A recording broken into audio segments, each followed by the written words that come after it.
విశాఖ జిల్లా పెందుర్తి మండల పరిధిలోని జాతీయ ఓటర్ అవగాహన దినోత్సవ వేడుకలు ఉత్సాహవంతంగా సాగాయి. ప్రతి ఏటా జనవరి 25వ తారీఖున నిర్వహించే ఈ వేడుకలను పురస్కరించుకుని పెందుర్తి ప్రధాన కూడలిలో స్థానిక విద్యార్థులతో భారీ ర్యాలీ అనంతరం మానవహారం నిర్వహించారు.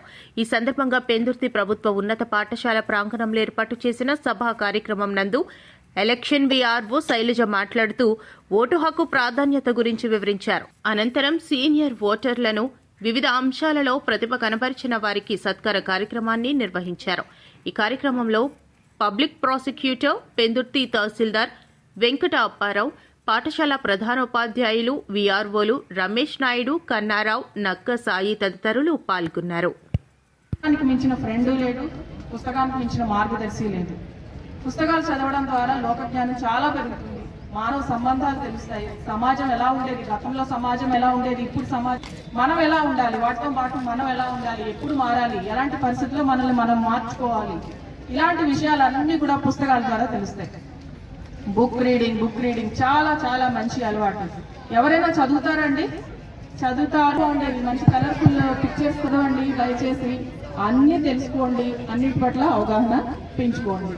సో ఈ ఓటర్ల దినోత్సవం సందర్భంగా మీ అందరికీ మరొకసారి వచ్చినందుకు కృతజ్ఞతలు. ఆల్రెడీ మేడం గారు చెప్పినట్టు ఎటువంటి నిస్సాయితకు గానీ ప్రలోభాలకు గానీ గురి కాకుండా ఓటు అంటే మీ వేలు మీద వేసుకునే స్థిరమార్క కాదు. ఓటు ఒక బుల్లెట్ కంటే బలమైనది అని మనం నినాదాల్లో చెప్పుకున్నాం.